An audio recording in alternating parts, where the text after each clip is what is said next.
diálogo para diminuir as discussões e as brigas. Então vamos lá. Para início de conversa, é muito bom reconhecer, né, que realmente nós gostamos muito de falar e ser ouvida. Ninguém fica falando por falar, a gente fala porque a gente realmente quer que o outro dê atenção e mais do que isso, que ele compreenda o que a gente está falando, só que a gente não para por aí, a gente vai além. A gente quer ser ouvida, compreendida e a gente quer que a nossa fala tenha efeito. A gente realmente quer ser capaz de mudar o outro somente com o que a gente fala para ele. Era para funcionar assim, só que no campo de batalha a gente sabe que a teoria ela não sobrevive. A gente sabe que no campo de batalha falar muitas vezes não é o elemento de transformação da postura do outro. Então, um dos problemas é que a nossa fala ela não vai ser, na grande maioria das vezes, integralmente compreendida. Entre a gente falar e o outro compreender aquilo que a gente gostaria, existe uma distância muito grande. E por conta disso, muitos desentendimentos acabam acontecendo na rotina do casal. Então, segundo neuropesquisadores, neuropsiquiatras, né, estudiosos do cérebro humano em relação à comunicação, à fala e à interação humana, eles descobriram que as mulheres, em geral, têm necessidade de falar cerca de 20.000 palavras por dia, enquanto que homens têm uma necessidade de falar apenas 7.000. Então aí, a gente já começa, né, a descobrir, a desvendar que realmente aquela necessidade do homem em se conservar em silêncio, para nós soa como muito estranho, assim como para eles muitas vezes nós somos prolixas, tagarelas, porque na verdade, quando estudado o cérebro do homem e da mulher, foi constatado uma diferença no funcionamento lá na área responsável pela fala. Então, nós realmente temos uma necessidade diferente da necessidade dos homens e só de conhecer isso já faz com que a gente seja mais gentil na lida com os homens e desista de ficar sempre, né, puxando eles para a conversa e tentando mantê-los atentos a tudo aquilo que a gente está dizendo. Porque não só eles precisam falar bem menos do que a gente, e aí a gente está falando em termos de 13.000 palavras por dia a menos, como também eles têm uma necessidade muito menor de ouvir do que a gente. Então, nesse sentido, eles não têm a necessidade de ouvir 20.000 palavras por dia. De forma que se a gente quiser esvaziar todo o nosso repertório com o nosso homem, isso realmente não ia funcionar, não ia trazer bons frutos. E na convivência homem e mulher, no dia a dia, ao longo de vários anos de casamento, é muito comum de a gente ver os desentendimentos acontecendo por conta de diálogo. E agora isso vai se encerrar, porque você vai aprender aqui 11 jeitos, práticas efetivas para você realmente amansar, melhorar a questão da comunicação dentro do seu relacionamento. Então vamos lá. 10 ações práticas para você colocar aí hoje mesmo já para funcionar, inclusive. Logo depois dessas 11 para 10, eu acho que depois eu inseri mais um, acho que são 11 práticas, se não me engano. Enfim, logo depois dessas ações que eu vou compartilhar com você, tem já uma tarefa, eu vou antecipar, porque daí você já assiste a aula prestando atenção no item ou nos itens que você precisa mudar já, com urgência. Depois você vai elegendo aqueles que daqui a pouco você precisa colocar em prática, porque daí você pode eleger um item por mês para você colocar a atenção e fazer a transformação dentro do que for possível e dentro do que você realmente vê como necessidade de mudança. Então, uma autoanálise aqui. Marisa, mas por que eu tenho que mudar? Porque você é quem está fazendo o curso, você é quem está recebendo novas ferramentas para colocar dentro da sua caixa de ferramentas e até que você consiga trazer essas mudanças para o seu homem, ajudá-lo a fazer as mudanças nele, Não tem outro caminho para vocês terem harmonia no dia a dia, a não ser você colocando em prática tudo que você está aprendendo. E você não deveria ver isso como algo ruim, muito pelo contrário. É um privilégio se desenvolver enquanto mulher, enquanto ser humano, porque isso não vai valer só para a sua relação com o seu marido. Na verdade, isso aqui vai ser muito útil para sempre que você estiver se comunicando com um homem. Você vai se lembrar que quanto mais sucinta você for, mais chance você tem de ser ouvida. Enfim, você vai entender que é uma bênção, na verdade, ter acesso a essas informações e ser uma mulher muito mais adequada, uma mulher muito mais sensata, tá bem? Então, a tarefinha já estou antecipando para você. Caneta e papel na mão para você anotar quais são os itens que você precisa mudar imediatamente, tá bem? Se for mais de um, tá tudo certo, você anote também. Então vamos lá. Primeiro item, lembrar que as necessidades de homens são diferentes das necessidades de mulheres. Então, se você desconsiderar que homem e mulher funciona diferente, não só no nível emocional, mas também psíquico, no nível cerebral, as áreas do cérebro são diferentes no homem e na mulher, você então está querendo trazer tudo para dentro de um lugar só e não vão caber ali as diferenças. Então, primeiro ponto, eu sou mulher, por ser mulher eu tenho um jeito de funcionar diferente do jeito dele funcionar. Então eu preciso respeitar essas diferenças para que quando eu lidar com elas no dia a dia, eu não as amaldiçoe, e sim que eu as compreenda e tenha mais condições de respeitá-las. Então, primeiro ponto, homem e mulher são muito diferentes em quase tudo, inclusive no nível cerebral, a nível cerebral. O segundo ponto é você se esforçar para estabelecer uma comunicação mais parecida com o jeito dele.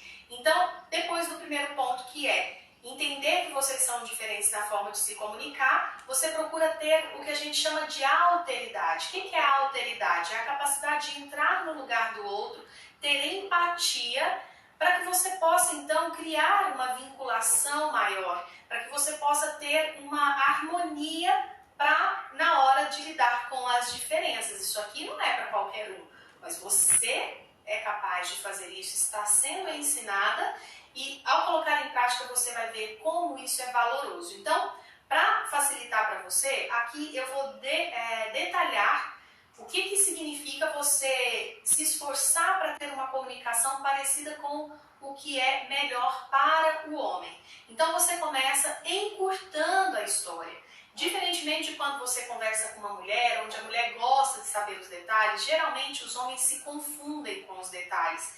Quando você conta o detalhe, ele vai para o detalhe, aí quando você volta para o ponto principal, ele não acompanha. A mulher acompanha.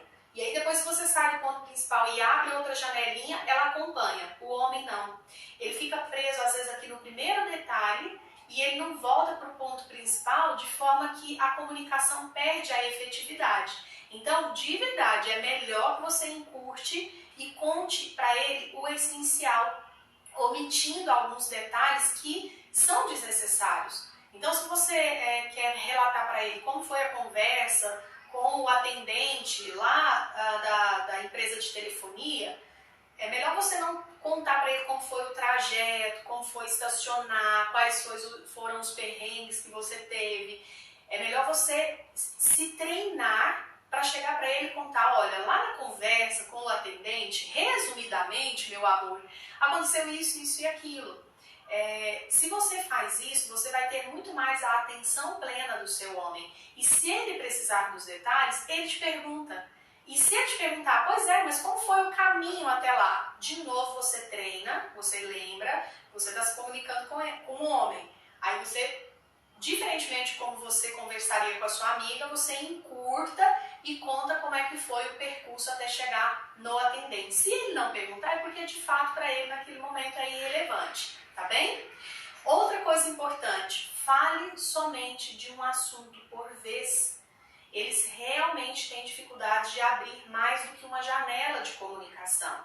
Então, para ser mais efetiva, fale apenas de um assunto por vez. Feche aquele assunto, perceba se ele ainda tem condições de manter a atenção em você. Se não, é melhor você esperar um tempo, depois você diga, olha meu amor, e além daquilo que eu te contei, quero te contar sobre isso, isso e isso. É bem mais efetivo, tá bom? Outra coisa, para se aproximar da forma como os homens se comunicam, como eles gostam que nós nos comuniquemos com eles, evite conversar quando ele estiver ocupado com outras coisas. Marisa, mas ele estava ocupado com algo tão irrelevante, eu no lugar dele eu daria conta de prestar atenção em mais 5 pessoas conversando. A gente dá conta, eles não, tá bom? E se o seu irmão dá conta, ok, ele foge à regra. O seu marido, em geral, se ele estiver dentro do que diz a maioria, ele não vai conseguir manter a atenção no que ele está fazendo e no que você está falando. E às vezes ele até responde que ok, que ele entendeu, sendo que às vezes ele nem conseguiu processar, tá? Os homens não conseguem muitas vezes serem multitarefas. Então, enquanto eles estão focados ali, a energia deles tende a ser totalmente canalizada para o que eles estão fazendo, tá bem? E para finalizar esse segundo tópico, procure se cercar de pessoas com as quais você goste de conversar para você esvaziar. Porque depois de você falar suas 20.000 palavras em média por dia, é você quem não vai querer muita conversa, né? Então, se você, antes de, às vezes, ir para casa, você liga para uma amiga, você bate papo no WhatsApp ali 10, 15 minutinhos, você já dá uma esvaziada a ponto de não chegar com essa demanda toda para dentro do seu casamento, tá bem? Então, isso é bem importante. Empatia e alteridade. E vamos lá que ainda tem muita dica, hein? Vai anotando aí a que você já precisa colocar em prática. Terceiro item, não fique revirando o baú. Os homens realmente têm muita dificuldade em ficar voltando ao passado. Porque diferentemente de nós, que conseguimos com muita tranquilidade lembrar às vezes dos detalhes. Então, para nós, voltar ao passado não exige um grande esforço, mas para o homem exige. Eles realmente muitas vezes deletam o que era desnecessário, fica com o essencial, e às vezes você quer voltar numa história que para eles não teve nada de essencial, então não ficou registrado, e para eles é um imenso esforço ficar relembrando, voltando. E fora que eles são práticos, então por serem práticos, eles tendem a focar muito mais a energia deles no aqui e agora, tá? Então, evite ficar voltando em conversas. Então, quando tiver algo para conversar com ele, converse, se certifique que aquilo ali está encerrado, porque se você voltar nesse assunto depois, pode ser que você se frustre. E não significa que não devamos voltar, só tem que evitar. Tá bem? Quando necessário, ok, tá tudo certo. Quarto ponto, aprenda a ouvi-lo sem interrupções e julgamentos. Essa é uma das maiores queixas que eu recebo no consultório quando eu atendo os maridos. Quando eu os atendo, eles tendem, quando o problema é comunicação, quando eu pergunto sobre a forma da esposa comunicar, eles tendem a falar exatamente tudo isso que eu estou contando para vocês. Aqui são revelações do divã dos homens. Eles falam, ela é prolixa, ela fica voltando em assunto do passado que para mim já está encerrado, elas não respeitam o momento que eu quero ter de silêncio, e muitas vezes eles reclamando das mulheres ou contando como eles percebem a comunicação feminina, e daí eles falam, quando a gente vai falar, já não sou muito de falar, e quando eu vou falar, ela me interrompe. Ou ela me escuta e depois ela usa isso contra mim, ela me julga, ela me critica, então melhor é não falar. Percebi que quando eu fico calado, a gente briga menos do que quando eu falo. Ou seja, a gente quer tanto que o homem fale, e quando ele fala, se ele não perceber que é seguro se comunicar, é claro que ele vai manter a tendência dele de ficar em silêncio. Então, se você quer que seu marido fale, você tem que criar um campo seguro para que ele se exponha, já que isso não é muito lá a praia deles, tá bem? Quinto ponto, pare de desejar um marido que converse tanto quanto uma amiga sua. porque de verdade isso não faz parte do repertório masculino. Geralmente eles não são também bons ouvintes, tanto quanto uma amiga ou um terapeuta. Então não fique desejando coisas que na verdade fogem da essência do masculino. O dia que seu marido for tão bom ouvinte quanto sua amiga, ou quanto um terapeuta ou uma amiga, alguma coisa de errado pode ser que tenha, sabe? Pode ser que ele esteja com o masculino dele fragilizado. Não que o marido que é bom ouvinte seja ruim, muito pelo contrário, mas é porque como a maioria dos homens não são, tanto quanto uma amiga ou um terapeuta, como geralmente eles não são, é importante, se caso o seu também não for, você saber que isso é natural. E parar, de ficar achando que ele tem algum defeito. Não tem. Na visão feminina, parece que ele tem. Mas é só o jeito masculino de ser. Então é melhor você não projetar sobre ele essas expectativas suas para você não se frustrar. Tá bem? Outro ponto importante. Evitar ficar obrigando ele a falar. Sendo que, às vezes, naquele momento, ele não está apto para falar. Respeite o tempo dele. Às vezes o homem precisa organizar antes de falar, por isso que em geral eles falam pouco, porque eles dão uma organizada aqui, eles tiram os excessos, o que é desnecessário, e eles tendem a comunicar o estritamente necessário, o que para nós muitas vezes parece secura ou grosseria. Muitas vezes, quando ele se comunica do jeito natural de ser, para nós soa secura, indiferença ou grosseria. Poderia me dar detalhes e não dá. Falou de uma forma ríspida. Não é. Às vezes né? Mas na maioria das vezes não é rispidez. É só eles retiram de toda aquela fala o essencial. Aí quando eles falam apenas o essencial e aquilo bate de frente com a gente, parece que é uma afronta. Parece que a gente não sabe se comunicar. Sabem, ou se não sabem, podem aprender. É só uma questão de reconhecer que são diferentes as formas de comunicação entre homem e mulher. Tá bem? Item 7. Aprenda a deixar o outro com a opinião dele e você a ficar com a sua opinião.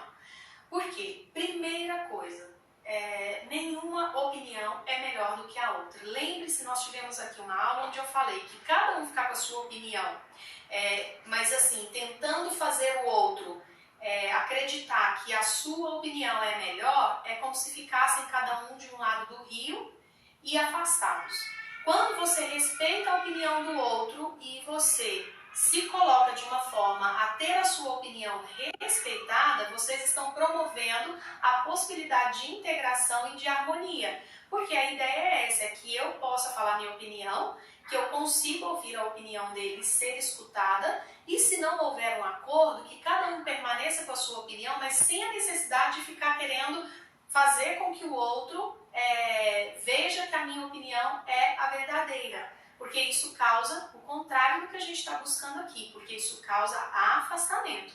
E aqui nós estamos buscando com dicas práticas, simples e aplicáveis, uma forma de promover a reconexão de vocês e a harmonia, o entusiasmo. Porque Deus me livre de casamento que gira em torno só de pagar boleto e administrar conflitos. Não pode ser isso. Casamento que chega nesse ponto, ele tem uma grande chance de não ter uma vida longa. Por quê? Porque uma vida sem entusiasmo, sem alegria, sem harmonia, a gente muitas vezes não suporta por muito tempo, tá bom? Então aqui, não sinta que ter a sua opinião e deixar a opinião dele é falta de personalidade, porque não é. Se você deixá-lo com a opinião dele, não significa que você é uma mulher que não consegue transformar o seu homem. Muito pelo contrário, você respeita o jeito de ele ser, tá? Então, não fique tentando convencer o outro de que a opinião dele está errada. Primeiro, que isso não adianta. Segundo, que isso é muito ruim, né? É horrível conviver com uma pessoa que fica todo o tempo te falando que a sua opinião é errada, que o seu jeito de pensar não vai levar a lugar nenhum. É muito ruim, não é nada bom, então não vamos fazer isso com o nosso marido. Oitavo ponto, eu vou te propor uma coisa aqui muito curiosa e funciona bem, tá? As mulheres aplicam isso, depois me contam e o resultado sempre muito legal.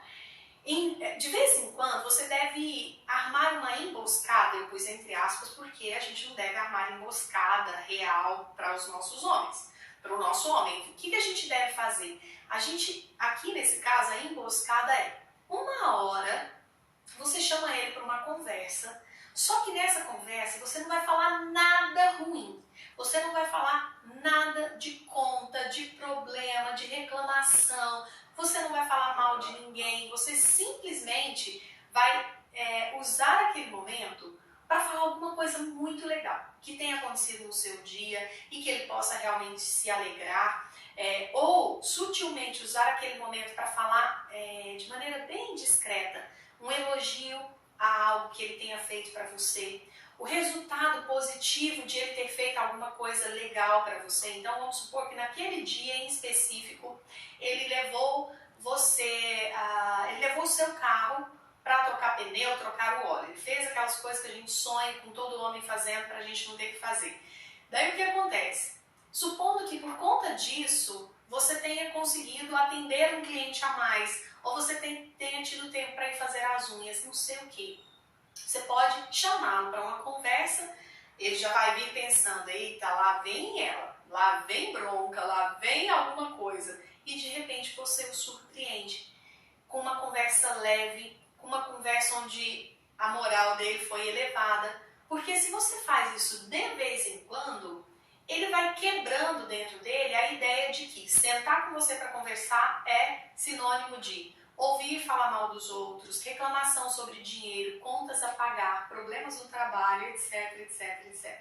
Então essa emboscada convém que você faça no seu relacionamento para você quebrar essa ideia de que dialogar é DR, dialogar é chato. O dia que ele sentar à mesa com os amigos e os amigos começarem a reclamar das esposas, ele não vai poder muito falar sobre isso, porque você já vai estar tendo uma postura totalmente diferente, tá bem? No item 9, quando você quiser que seu marido preste muita atenção até o final da história, e talvez é uma história que nesse caso em especial não vai dar muito para encurtar, você precisa ser o mais sucinta possível e quanto antes ir direto ao ponto. Então vamos supor que não dá para chegar e só falar assim, meu bem, nos chamaram na escola porque nosso filho teve esse mau comportamento. Às vezes não vai dar. Às vezes você realmente vai ter que contar um pouco mais do contexto. Mesmo tendo que contar o contexto, você precisa se lembrar que está conversando com um homem e que convém você ser sucinta e quanto antes chegar no ponto necessário. Porque daí sim ele vai conseguir prestar atenção nessa conversa que nesse caso teve que ser um pouquinho mais longa. Porque eu não estou aqui dizendo que homem e mulher no relacionamento de casal deva ser de poucas palavras, não é isso. Nós estamos buscando aqui a efetividade do diálogo, tá bom? Deus me livre de conviver casal mudo, onde não conseguem ter um tempo ali para conversar. A ideia não é essa. O 10º ponto, realmente são 11 pontos, então esse aqui é o penúltimo ponto aqui para renovar o diálogo ou, pela primeira vez, ter harmonia na hora de conversar dentro do relacionamento de vocês.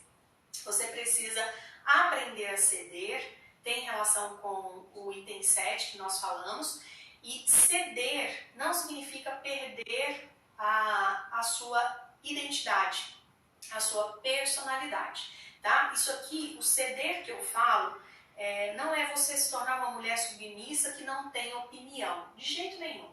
Isso aqui equivale a desistir de ficar tendo razão. É desistir de ficar todo o tempo mostrando para ele que a sua opinião é a certa e que a dele é a errada. Não faça isso, porque isso traz uma grande punição. Então, aqui significa, eu reconheço que eu não vou conseguir mudar o jeito dele pensar, então eu vou ceder.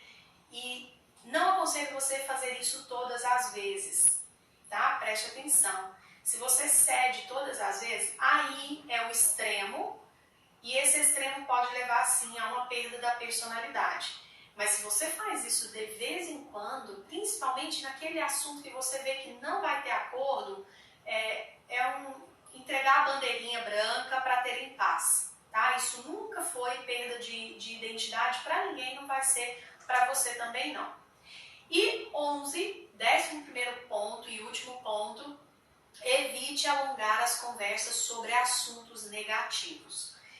Quando a conversa for positiva, você já sabe que tem que encurtar. E quando for assunto negativo, aí você vai encurtar o encurtamento. Eu já ia falar só isso, aí você corta aquilo pela metade, porque é exatamente nesse ponto que vem as discussões. Então, Bert Hellinger, autor das Constelações Familiares, ele percebeu que na maioria das vezes em que aconteciam discussões de casal, é porque a conversa negativa se alongou. E os casais vão ter que conversar sobre coisas negativas, né? Nem sempre a gente vai sentar para falar de coisas fofas. Então, quando o assunto for negativo, quando for um assunto difícil, é importante que você encurte. Porque se ficar estendendo demais, e se estender e você permitir que se estenda, muito provavelmente vai virar discussão, tá? E a discussão nada mais é do que o estopim para a briga. Então, toda briga tem como base uma conversa difícil que foi alongada. Tem uma frase que eu gosto muito, que serve muito para esse contexto aqui, que é: quem ganha a discussão pode perder o parceiro. Então, escolha. O que você quer? Ganhar uma conversa? Mostrar que você tem razão? O que você quer ter? É a frase batida que a gente ouve, mas que sempre faz sentido. Você quer ter paz? Quer ficar com a paz ou quer ficar com a razão? Aqui nós vamos além. Porque quem fica lutando através do diálogo, da discussão, para ter razão, para ganhar essa discussão, acaba muitas vezes afastando o parceiro, tá? Então aqui é uma metáfora, mas que faz muito sentido quando aplicada às realidades dos casais que têm dificuldade na comunicação. A harmonia no diálogo perpassa, né, por estar disponível para fazer isso no dia a dia. A harmonia no diálogo a gente não conquista lendo somente, a gente não conquista só fazendo curso, a gente vai conquistar de fato se a gente trouxer para a prática. Então, por isso que eu te pedi para você anotar quais desses 11 pontos acima você pode melhorar, e o que eu sugiro para você não ficar se cobrando demais e a tarefa ficar pesada e você ficar se sentindo oprimida, todo mês você pode mudar alguma coisinha na sua forma de dialogar. Se chegar o próximo mês e você ainda não tiver conseguido corrigir o seu defeito de talvez falar demais, de falar no momento em que ele está com raiva ou envolvido em outra tarefa, enfim. Se você se programou para no mês X você fazer todas aquelas tarefas e porventura, aquela tarefa, né? E se porventura dentro daquele mês você ainda não conseguiu desenvolver aquela habilidade que você sabe que é importante, não se cobre. Você fica por mais um mês no treino, porque isso é treino.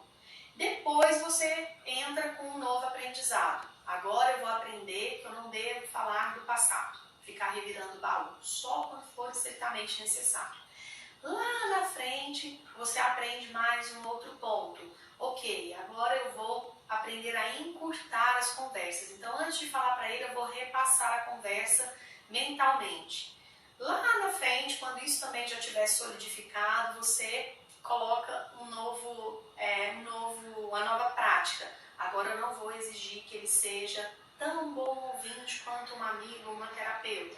E assim vai. Quando você vê, ao longo de um ano, você fez grandes transformações na sua forma de se comunicar com ele. E às vezes ele não mudou praticamente nada e mesmo assim vocês estão tendo paz, tá bom?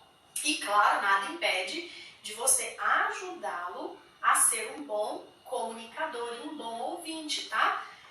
Para mim, como especialista em relacionamento de casal, o ideal é que os dois façam mudanças. Mas para mim já caiu a ficha que a maioria das vezes os homens não vão se abrir para as mudanças. Então, para o relacionamento não terminar, a gente tem que estar disposta a fazermos nós mesmas as mudanças e devagarzinho ir mostrando para eles que eles podem sim colaborar. E eu torço para que quando chegar a parte deles, que eles colaborem sim, tá bom? E para ir encerrando essa aula, eu quero sugerir uma leitura muito especial, um livro que ensina muito, uma linguagem super tranquila, do Claude Steiner, que é o livro Educação Emocional. Ele vai falar muito sobre essas regras de comunicação.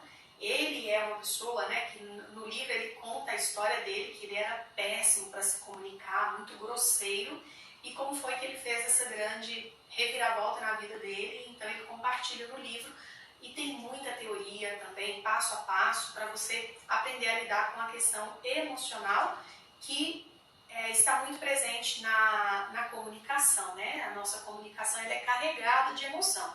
Então, quando você se educa emocionalmente, você se torna uma pessoa muito mais hábil para se comunicar. Então, adquira esse livro e leia, porque vale realmente muito a pena. E aqui, para finalizar a nossa aula, as nossas expressões ou palavras-chave para relembrar os pontos altos dessa aulinha. Nós temos a necessidade de falar 20.000 palavras por dia, mas o nosso marido não tem ouvido para todas elas. Eles não dão conta de suportar 20.000 palavras por dia. Não espere que outra mulher faça elogios ao seu homem. Faça isso você mesma, porque muitas vezes isso aparece em consultório. A mulher, ela vê que ela perdeu a chance de usar a comunicação do casal para elogiar, enquanto depois ela percebeu que outra pessoa havia feito isso e ela perdeu a chance. E não importa se você vai se adequar ao novo jeito de se comunicar ou se quem vai se adequar será ele. O importante aqui é vocês terem uma boa comunicação e que o diálogo ou a dificuldade em dialogar não seja mais um ponto de desencontro e desarmonia entre vocês.